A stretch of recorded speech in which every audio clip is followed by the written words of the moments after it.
kept out of sight, lost in confusion.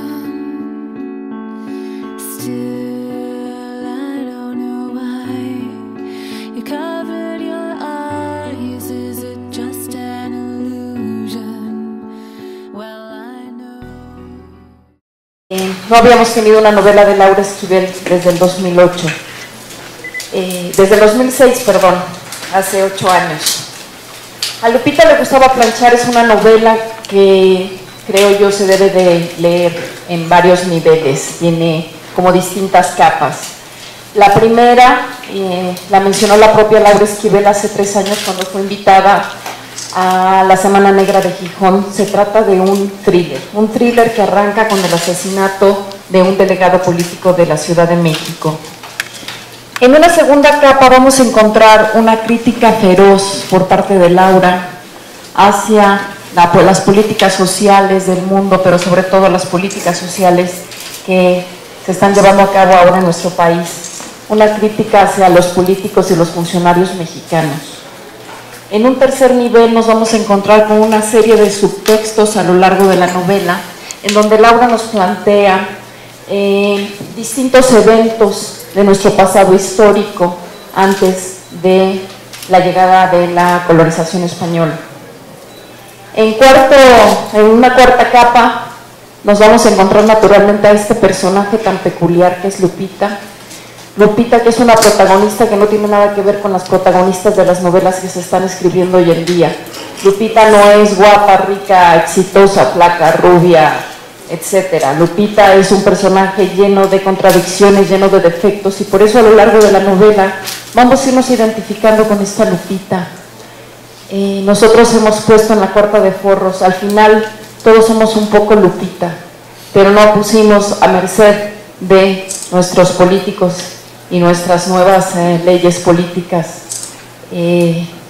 Digamos que esto sería la cuarta capa, y por último tenemos lo que es naturalmente la constante en la obra de Laura Esquivel, que es la búsqueda del amor. Sin embargo, a Lupita Le Gustaba Planchar no nos vamos a encontrar, como en el resto de sus novelas, la búsqueda del amor romántico. Se trata en esta ocasión de la búsqueda del amor universal, de la búsqueda del amor por el prójimo. Y bueno, digamos que estos son los 5 niveles en los que se puede leer esta novela.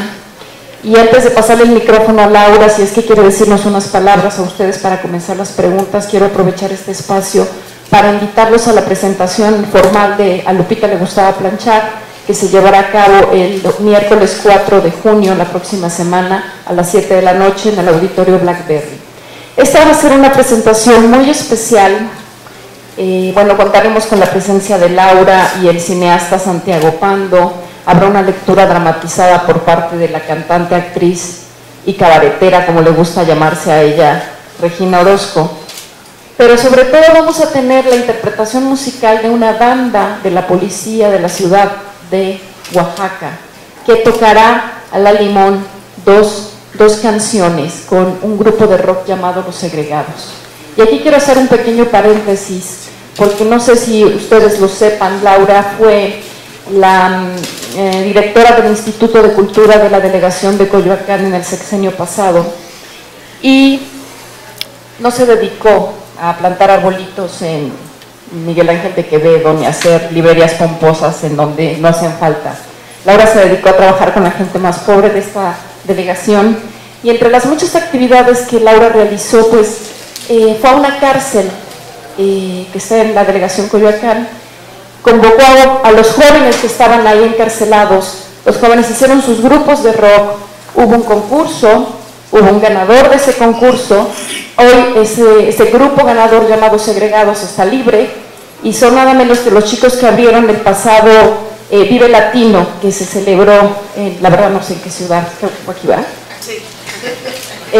Bueno, estos chicos, Los Segregados, tocarán con la banda de la policía, es decir, los excarcelarios y los policías tocarán juntos, no solamente cada uno por su lado, serán 2 canciones en las que el grupo de rock acompañará a la banda de la policía. No, al revés. A la banda de la policía acompañará la canción del grupo de rock. Ok. Bueno, pues esta será la presentación, como les digo, una presentación muy especial para una novela tan especial. Y Laura, no sé si tú quieras decir algo antes de darles la palabra a los chicos de la prensa. Bueno, chicos, les voy a pedir, por favor, si se identifican nada más mencionando cuál es su medio, y aquí estamos para contestar sus preguntas. Gracias, Laura. ¿Sí? No te veo tan escondido.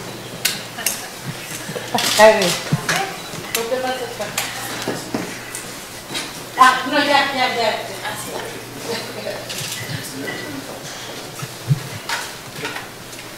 Sí, adelante.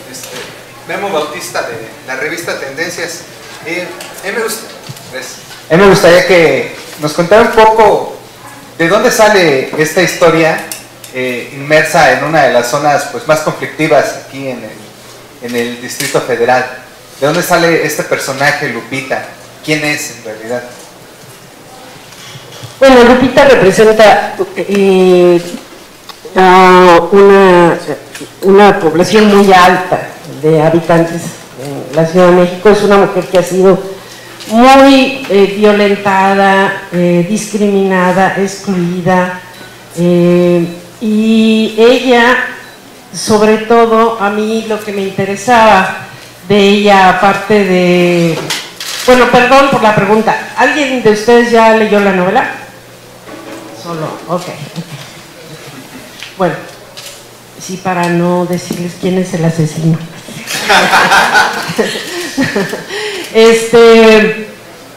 Lupita, ella es una mujer que es alcohólica y que a mí me interesaba mucho abordar el tema del alcoholismo en esta novela y de las consecuencias que ha tenido el que seamos producto de generaciones y generaciones de hijos de alcohólicos. Es más, hay un libro por ahí el que dice que la mayoría de los gobernantes que están ahorita que toman las decisiones que nos afectan a todos en el mundo son alcohólicos.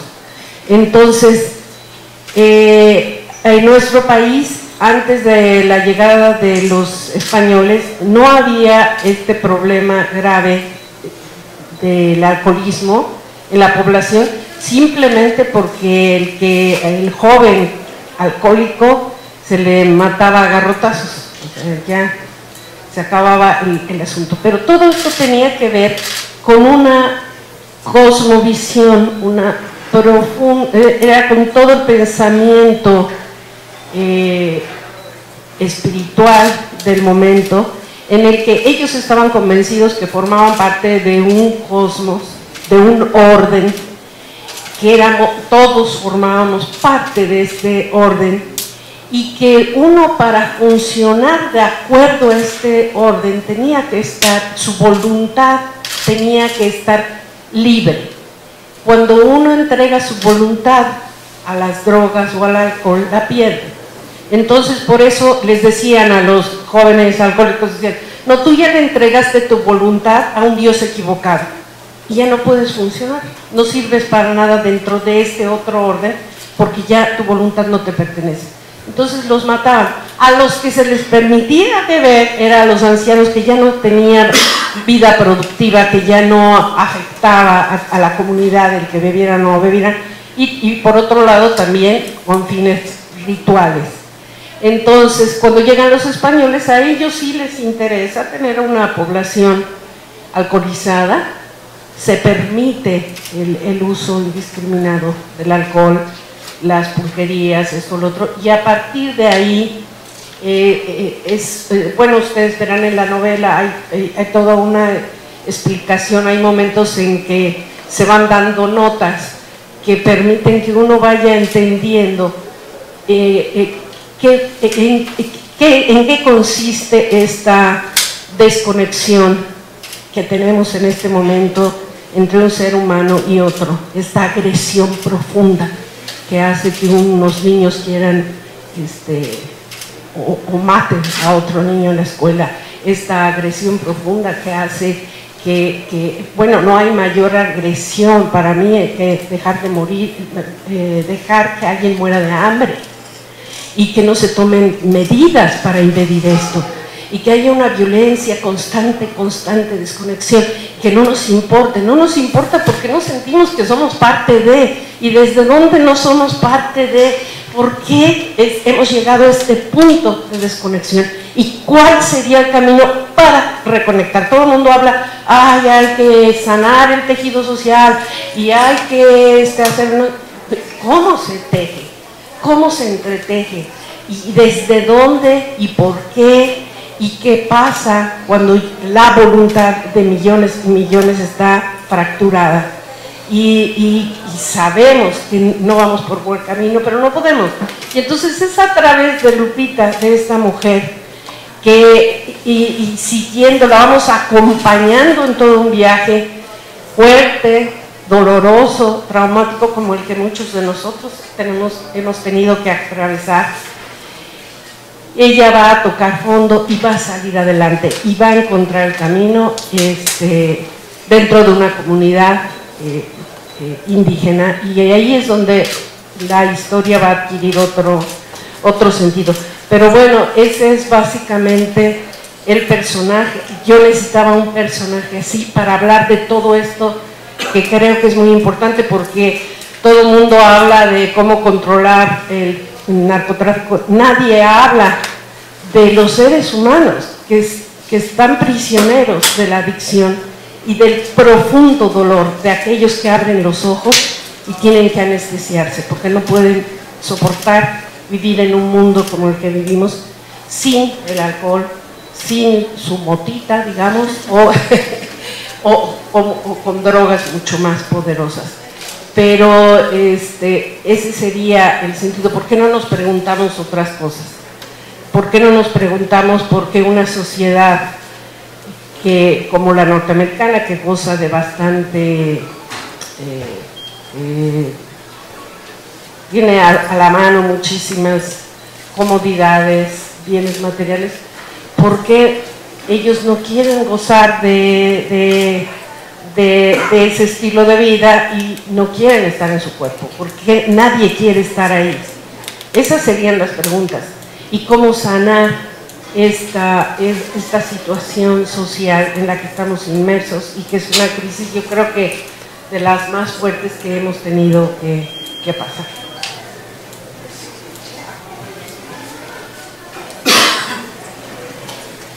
No he leído la novela, me la acaban de dar. Pero estoy viendo, por lo que estoy haciendo aquí más o menos, tratando un poco de ver qué voy a leer. Me doy cuenta primero que son capítulos breves. Y me doy cuenta además que son los gustos de Lupita. Lupita le gustaba lavar, le gustaba planchar, le gustaba compadecerse, etc., ¿no? Hay como una especie, yo diría, de letanía, al menos en el título de estos capítulos.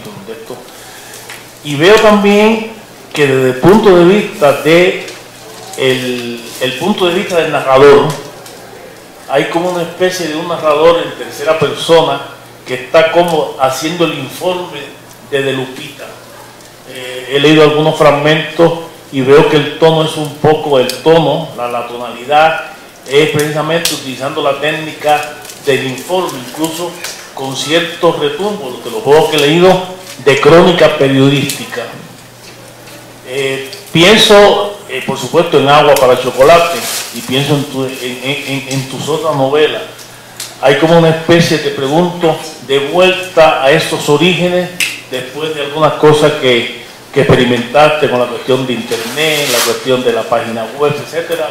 Aquí veo, no sé, no lo he leído, pero por lo que he más o menos visto así, brevemente, pienso que hay una Laura que está regresando a los orígenes, a esta narración espontánea, a esta narración, digamos, accesible al público, etcétera. Me gustaría que me comentaras. Claro. Sí, fíjate que creo que hubiera sido lindo que hubieran tenido el libro antes. Bueno, no importa. La cuestión es que en esta novela, sí, obviamente, siempre ha sido mi intención, no sé si lo he logrado, mi escritura siempre busca llegar de la manera más accesible. más sencilla, más clara. Y aquí, por ejemplo, Lupita, su preparación no le permite de pronto saber muchas cosas de la historia de México, o no ha tenido oportunidad de tener acceso a ese conocimiento. Y ella se hace preguntas. Ella nunca va a encontrar la respuesta, pero yo le doy al lector la posibilidad de que él sí encuentre la respuesta, o sí logre ver cuál es el origen de tal o cual, o cuál es el conocimiento que hemos olvidado, pero que está ahí, que forma parte del inconsciente colectivo y que tenemos acceso y que nos sigue influyendo. Hay mucha información y muchas actitudes que nosotros tenemos que tienen que ver con un mundo desconocido. A nivel personal nos pasa, en el inconsciente de pronto tenemos un trauma que hemos bloqueado, que hemos olvidado, pero que está marcando nuestra conducta. Y es hasta que damos con el que, o alguien nos ayuda, o nos hace ver, o nos hace voltear, claro, yo por esto hacía esto. Entonces ese es el sentido de poner estos como breviarios culturales, digamos, que van haciendo, van armando, son piezas de un rompecabezas que al final se resolverá, que al final todo cobra sentido. Y es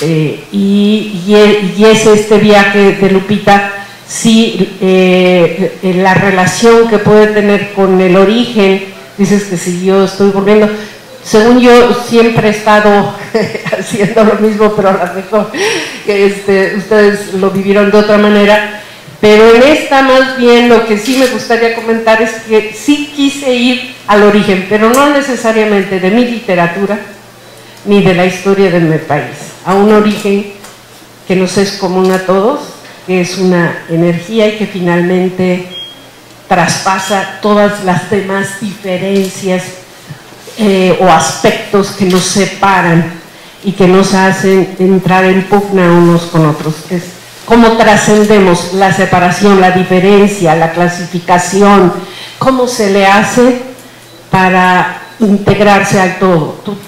Cuando tú te integras al todo ya no hay diferencia. Esa era la búsqueda, tal vez ese es el origen. Pero me gustaría, no sé, quizá mi obsesión como lector, más que el qué, me interesa el cómo. Y estoy viendo, por momento que he leído, que hay, repito, unos ciertos ecos de la crónica y una cierta, digamos, confluencia de un informador que está diciendo sobre Lupita. Esto indiscutiblemente nace desde el periodismo. Tú eres periodista. No, nunca he podido. Yo los admiro mucho porque se necesita mucha disciplina, mucho rigor, y de pronto yo me doy mis libertades, me distraigo, voy para acá, ustedes luego no se pueden dar esos lujos y les exige su trabajo, la entrega, tac, y para mí es difícil, no, yo no soy periodista. Me interesa que me comentes de la tonalidad, me interesa el cómo, no tanto el qué, al menos como lector. Me interesa que me hable del cómo, porque repito, lo que he leído de momento me recuerda algunas cosas de Agua para Chocolate. Por eso te hablaba quizás del origen.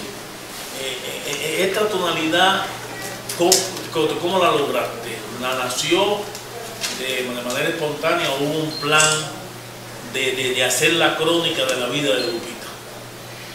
No, por supuesto que siempre tengo un plan. Yo vengo más bien del teatro y para mí es muy importante la estructura dramática, lo sigue siendo.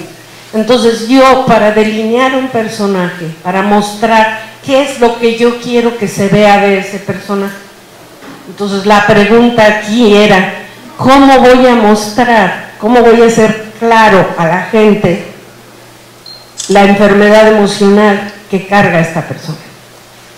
¿Cuáles aspectos? Eso se usa mucho en el cine. Cuando tú quieres mostrar, déjenme darles un ejemplo. ¿Se acuerdan la película de Jack Nicholson, la de Mejor Imposible? ¿Se acuerda? Es que esa es muy clara. No tiene ya que decirnos mucho de cómo es Jack Nicholson, el director, no más con la primera secuencia. Tú lo ves que abre un jabón y se lava, sabe otro jabón, y tú estás viendo sus obsesiones y te va mostrando, es una gama de actividades en las que tú entiendes perfectamente qué le está pasando. Aquí lo que yo quise para mostrar la enfermedad emocional de Lupita es, elegí hacerlo a través de lo que a ella le gustaba hacer. Entonces, ¿qué le gustaba hacer y por qué? O sea, ¿qué significa para ella esta necesidad de planchar? De que todo esté, miren, aquí la pobre Lupita sufriría mucho. No, digo, ella se pondría algo así, o se atrevería, o qué significaban las arrugas, o qué no significaban las arrugas en su vida, y cuál es el placer que ella obtenía. Y otro de los capítulos le gustaba, obviamente le gustaba chupar, pero hay otro que le gustaba chingar, para reflejar toda la ira acumulada. O sea, cada cosa que ella hace, ¿por qué? Y tiene todo un sentido dentro de su vida personal, de la vida nacional y bueno, ya verán, tiene todo un sentido con todo el inconsciente colectivo mexicano y tal vez planetario. ¿Qué significa tejer? ¿Qué significa bordar? ¿Qué significa enlazar? ¿Qué significa? Y en qué momentos recurrimos a estas actividades, y todos nosotros, si ustedes hacen su biografía a través de lo que les gusta hacer, ahí se refleja también, por un lado, lo que nos gusta, pero también lo que evitamos, también es muy revelador. ¿Qué evita uno hacer? ¿Y por qué? Entonces, sí, ese fue el juego para armar el personaje y que quedara muy claro. Gracias. De nada. Buenos días, Itzel Zúñiga de la Agencia Alemana de Prensa. Yo quisiera preguntarle, usted en la novela retoma en cada capítulo, si no me equivoco, aborda el mundo prehispánico, esa cosmovisión de la que hablaba. En uno habla de una especie de diosa protectora que no es la Nonantzin, sino otra cuyo nombre no me acuerdo. Habla también de Tezcatlipoca, Quetzalcóatl, etc. ¿Es una especie como de homenaje al mundo prehispánico o es esta relación inevitable, bueno, que tenemos de nuestros orígenes? ¿Qué quiso decir con estas comparaciones? Sí, bueno, de pronto es también dar a conocer a la gente. Te digo, nosotros creemos que todo esto ha quedado en el olvido y se nos fue impuesta una visión del mundo, un concepto, una religión, y sin embargo hay muchísimas cosas que han permanecido en el inconsciente y que si las recuperamos nos pueden ayudar en este momento a encontrar una solución. Yo estaba el otro día analizando que creo que mis tres últimos trabajos, los tres están ligados. Y les quiero decir esto porque fue muy interesante. Esta novela la empecé hace más de 10 años. Y estaba yo trabajando con ella y estaba yo haciendo este juego de encontrar las notas. Por ejemplo, a Lupita le molesta la forma en que las mujeres indígenas de pronto abandonan su ropa para integrarse al mundo moderno y usando ropa que nada les favorece y dejando a un lado la belleza, la dignidad del tejido. Nuestra vestimenta tradicional es de las más bellas, ricas y con más significado que yo conozco. Bueno, ¿por qué hacemos esto? Y entonces yo ya nada más ponía las notitas. Cuando hace 500 años eran castigados con tantos azotes los que usaban su ropa tradicional, claro, o sea, si yo me tengo que vestir a la usanza española para ser aceptado. yo no quiero ser ya más discriminado, yo no quiero sufrir la exclusión, entonces yo adopto esto. Entonces, ese era el sentido, de que vayamos entendiendo de dónde vienen muchas de las conductas que nosotros tenemos y cuál es el origen. Y estaba yo escribiendo esta novela cuando me ofrecen escribir Malinche, precisamente en esta casa editorial, y entonces la dejo de lado, me voy a escribir Malinche, que tenía que ver con todo esto, tenía que ver con encontrar. Yo siento que tenemos un grave problema de autoestima nacional. ¿Por qué? Porque en el inconsciente, muy en el inconsciente colectivo, nuestros orígenes no son tan admirables, digamos, porque consideramos en el inconsciente Malinche representa a la madre y Cortés el padre. Y si ella es traicionera y prostituta y él es asesino y ladrón, y si yo creo que yo soy producto de ellos, ¿qué soy? Bueno, alguien que no merece mucho, que no merece que se le respete y que se merece el saqueo, la mentira, la violencia, etcétera, etcétera. Entonces, para mí fue muy importante escribir Malinche y para mí fue muy bello encontrar la clave para dignificar mi propio origen, que yo siempre me había sentido orgullosa, pero fue a nivel muy profundo de llegar ahí y darme cuenta que ella nunca fue traidora, y darme cuenta de qué es lo que sucedió y que adquiriera otra dimensión. Por ejemplo, don Octavio Paz maravillosamente nos lo había ya hablado, obviamente, y escrito en El laberinto de la soledad. Y esta sensación de sentirnos hijos de la chingada. Ok, pero ¿y qué tal que no fue así?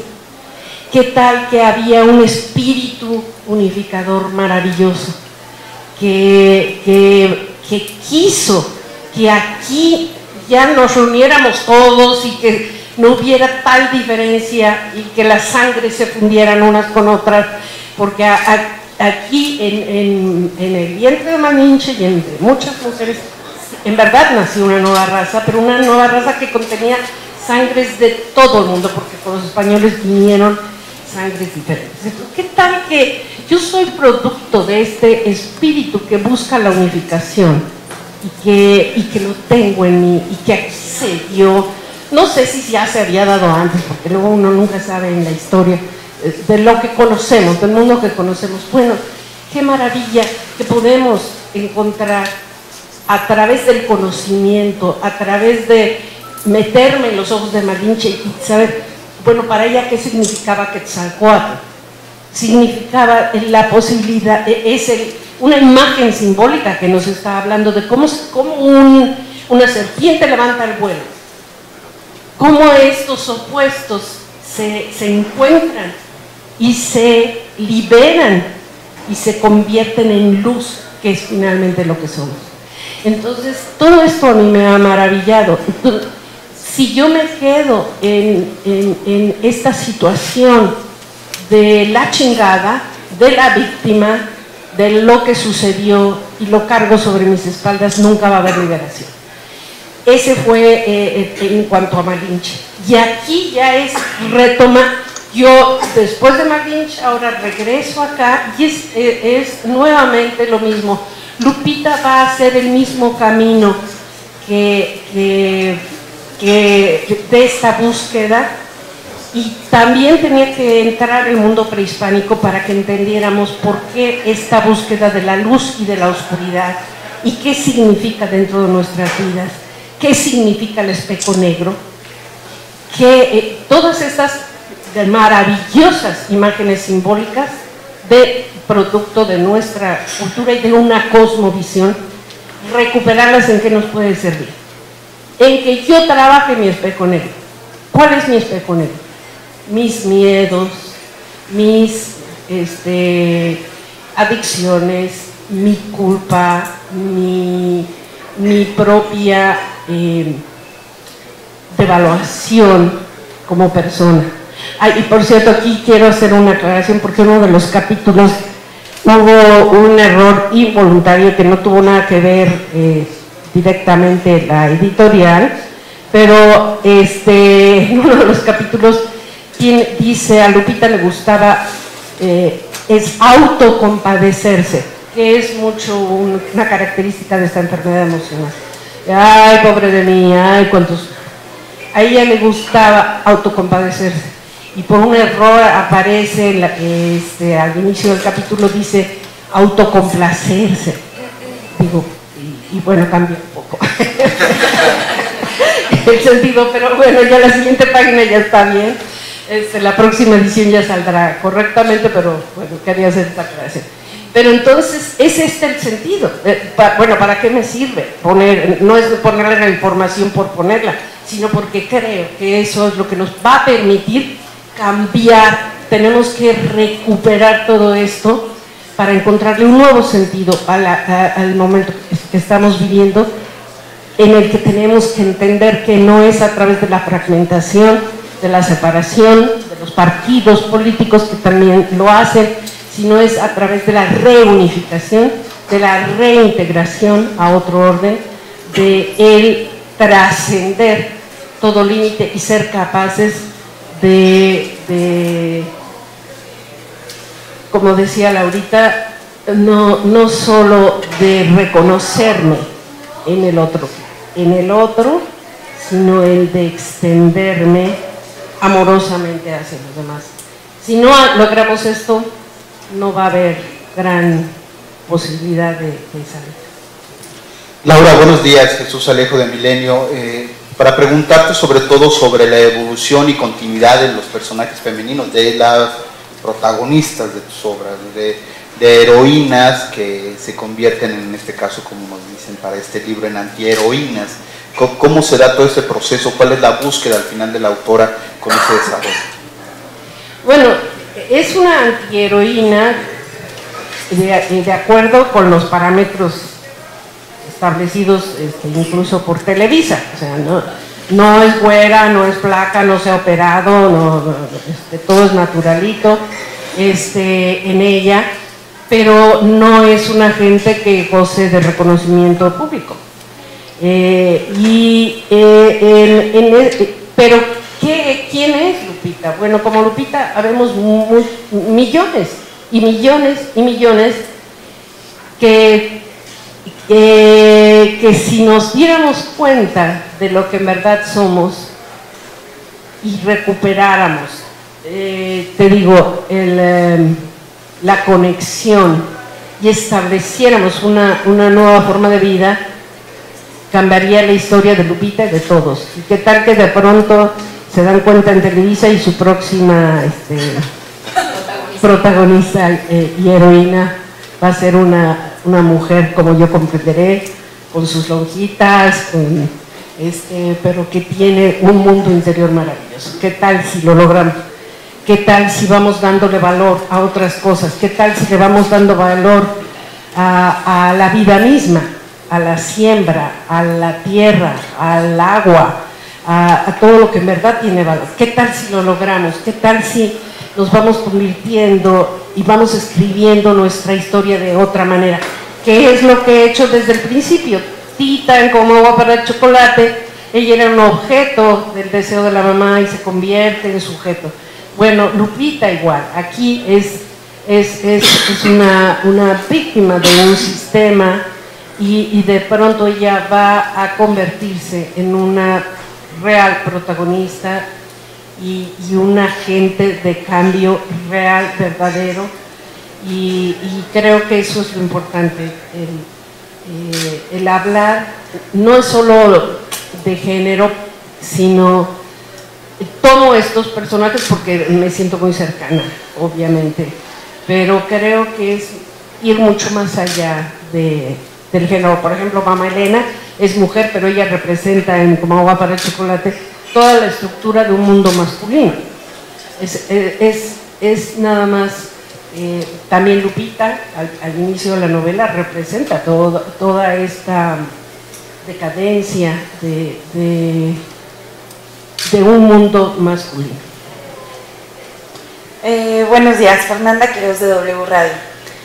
Por lo que escucho, yo también creo que no sé, siento que todas llevamos una Lupita dentro.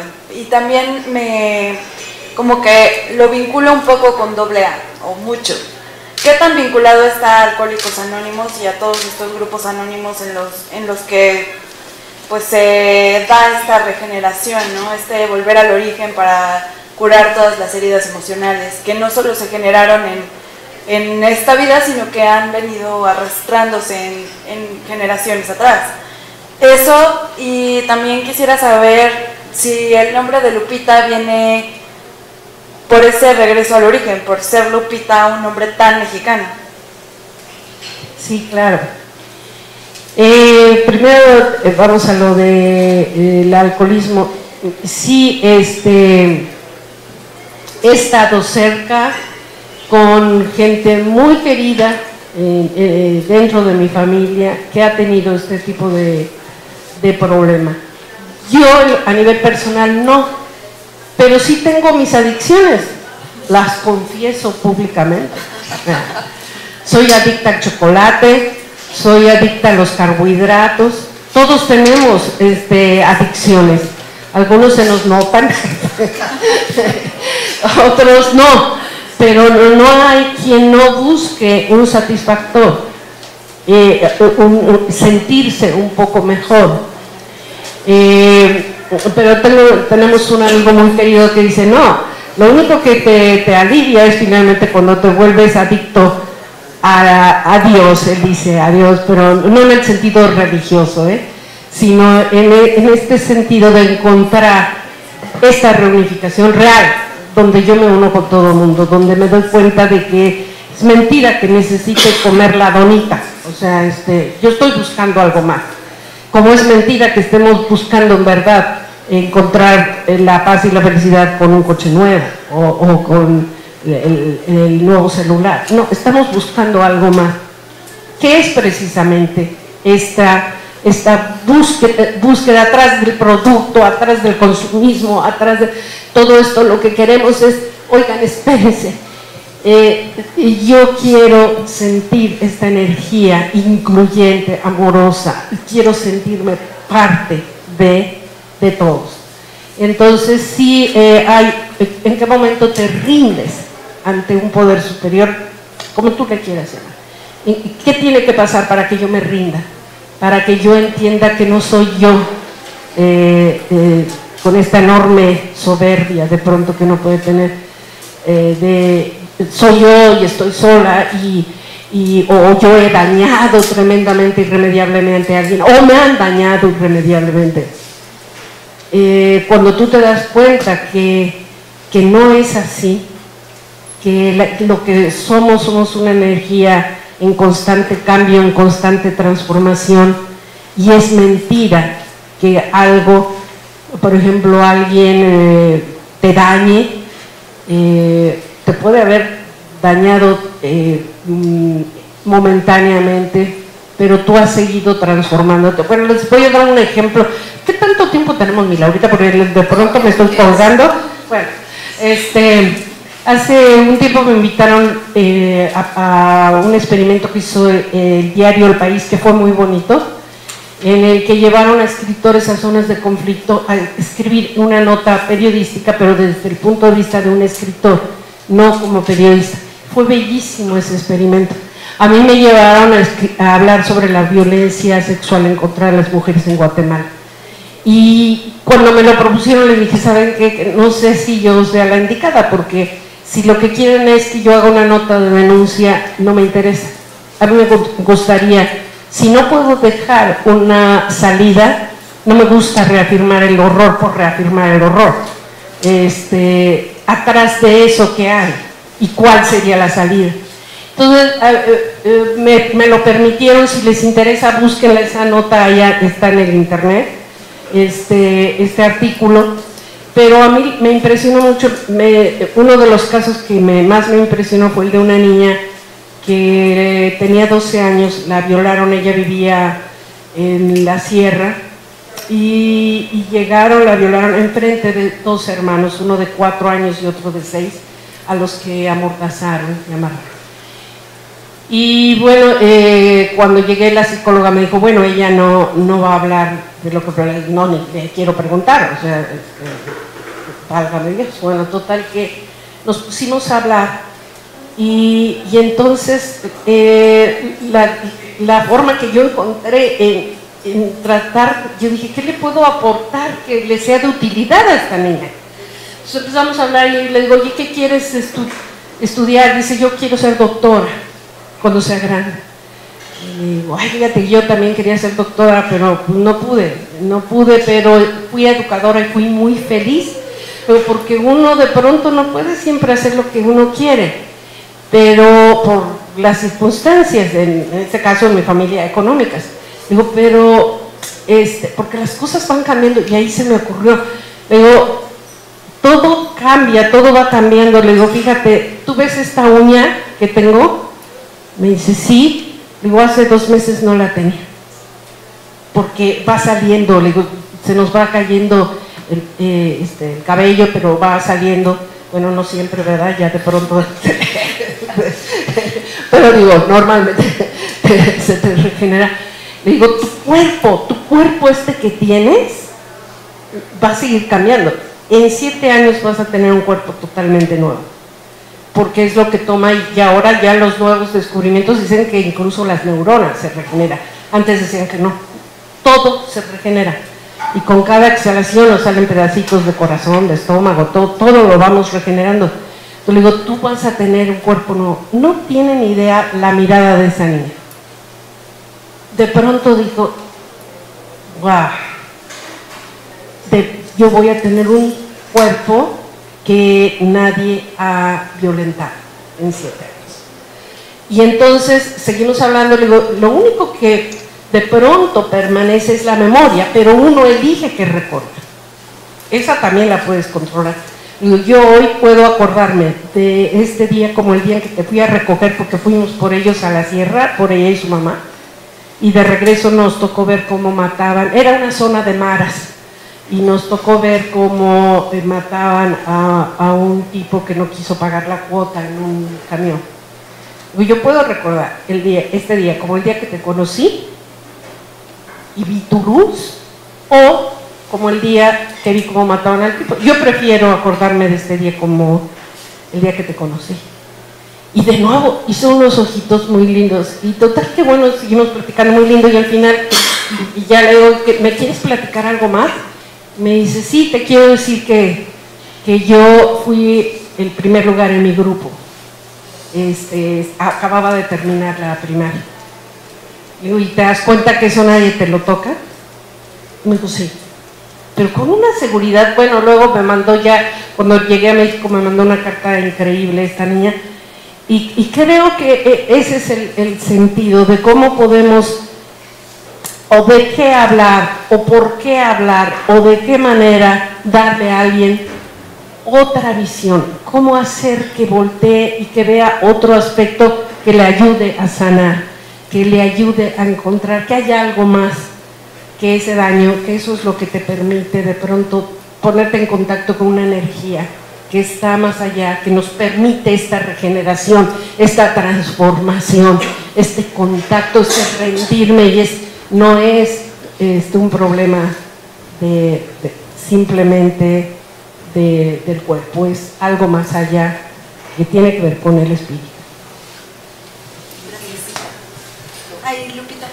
Lupita, a mí me encanta lo de, cuando yo pensé en cómo ponerle, elegí Lupita porque en verdad creo que, aparte de ser uno de los nombres más comunes, sí representa y está en conexión con la Virgen de Guadalupe, que es un símbolo que abarca toda una manifestación, también todo un arquetipo femenino que la representa, pero nosotros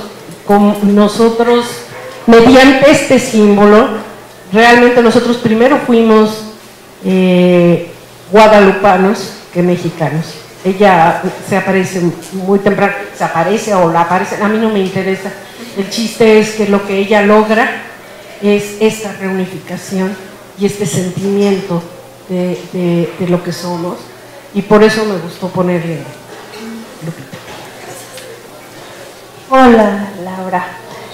Bueno, yo quería comentarte que yo me enamoré de tu personaje, que empecé riéndome mucho, pero hubo un detalle en él, bueno, varios, que, bueno, en uno de ellos particularmente lloré mucho, porque ella trae cargando un remordimiento, una carga terrible que no la quiero revelar aquí para no quemar la novela, pero yo quisiera que me hablara de ese aspecto de Lupita, de cómo ella cura algo que parece incurable, ¿no?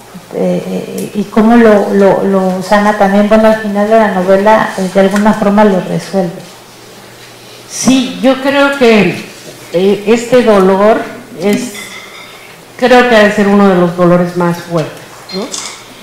Y precisamente es esto, yo destruyo, o sea, tengo esa capacidad de destruir a alguien, de destruir un ser humano, y cuando ella tiene esta experiencia ya hacia el final y descubre que no puede haber pérdida y que en un mundo unificado, que en un mundo en el que vivimos en un continuo, donde no hay inicio ni final, donde hay toda una energía que está circulando continuamente y que se está transformando, no hay tal pérdida. Cuando tú descubres que la muerte no existe, cuando tú tienes esa certeza de que tú puedes reencontrarte, eso es lo que te puede hacer recuperar no solo lo que creías perdido,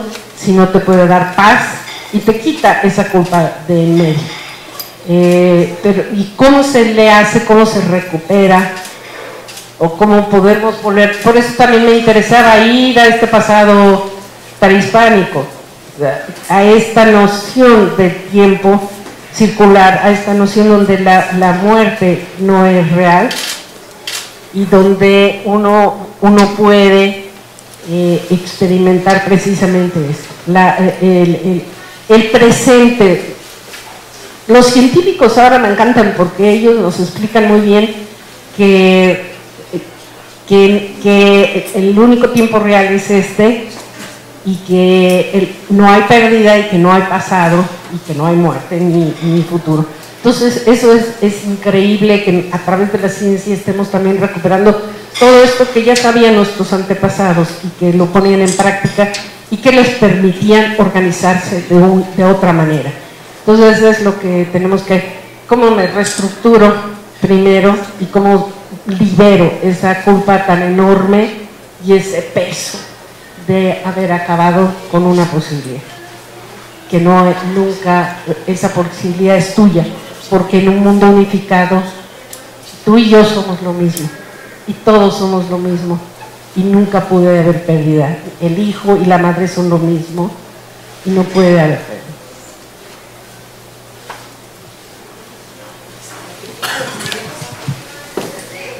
Hace un momento no quería interrumpir a Laura cuando preguntabas el cómo. Yo aquí quiero mencionar, el cómo fue algo que Laura trabajó muchísimo.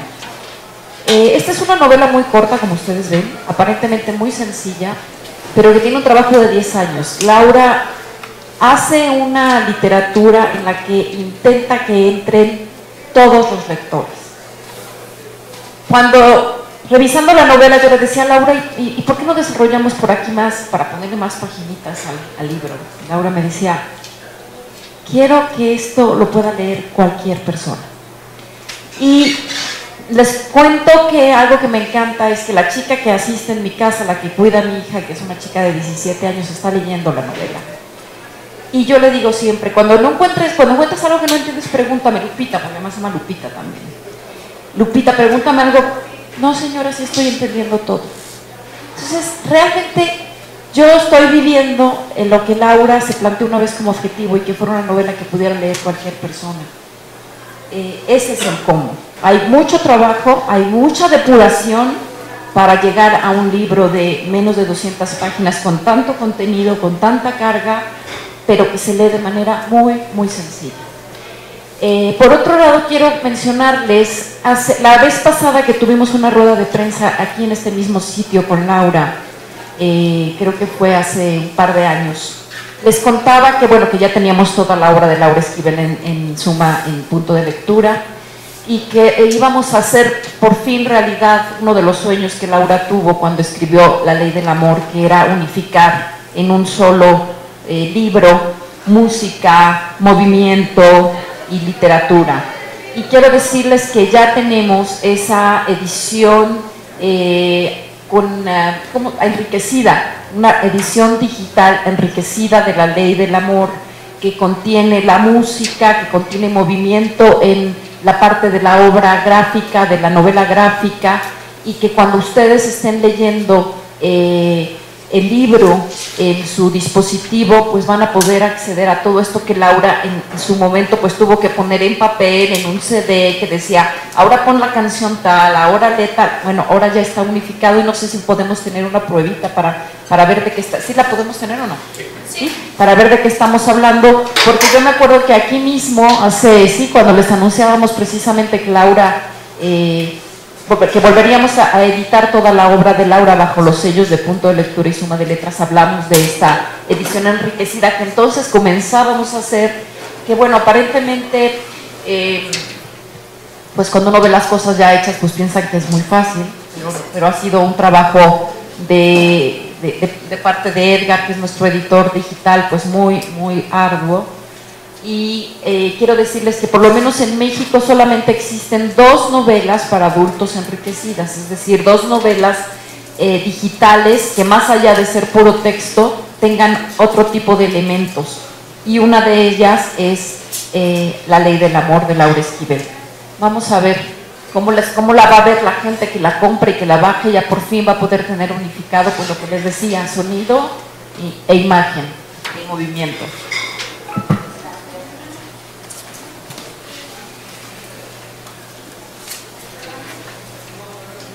Bueno, esta es la portada de La Ley del Amor, esta es la primera página, aquí vamos abriendo el libro.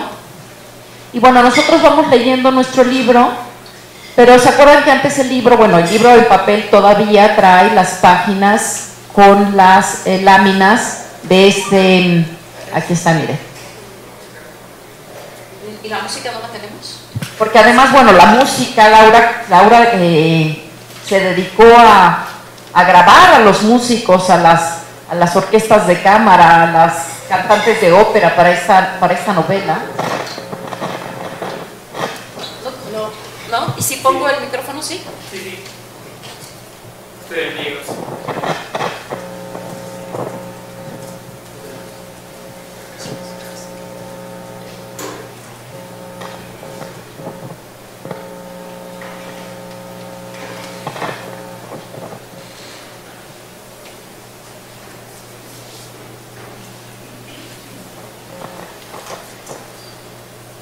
Si le ponemos directamente el micrófono desde el iPad. Ahí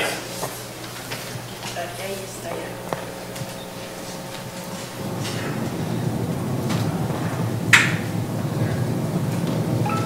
Oh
Bueno, esto es un pedacito, una probadita que realmente, bueno, veo que se ve muy mala nitidez porque hay demasiada luz en el iPad, por supuesto, o en los dispositivos electrónicos, hay mucha más nitidez, pero bueno, esto es lo que originalmente Laura concibió cuando escribió La Ley del Amor, ¿no? El que uno pudiera ver las imágenes y que casaran perfectamente con la música, que son las imágenes que van ilustrando la novela.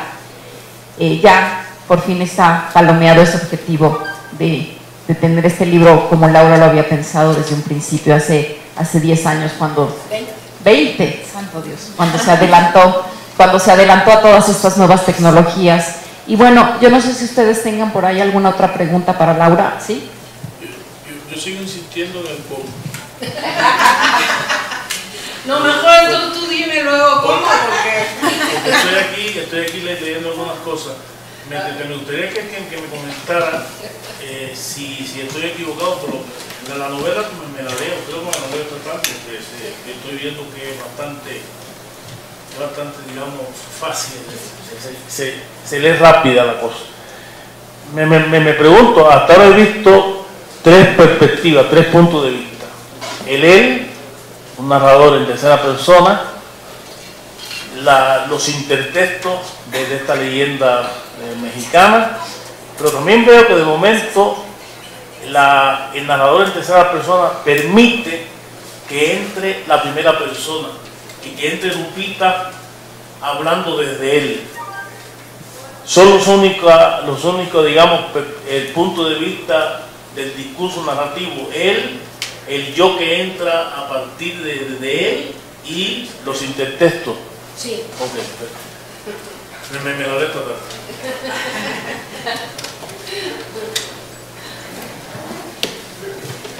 Bueno, si no tenemos ninguna otra pregunta, pues les agradezco mucho que nos hayan acompañado esta mañana. Les recordamos que la presentación es el miércoles 4 de junio en el Auditorio Blas Verde a las 7 de la noche. Ojalá que nos puedan acompañar. Y ahorita que se vayan, no, el libro la verdad que no sé por qué no se está viendo una nombre, pero ahorita que se vayan les darán el dossier del libro. Gracias.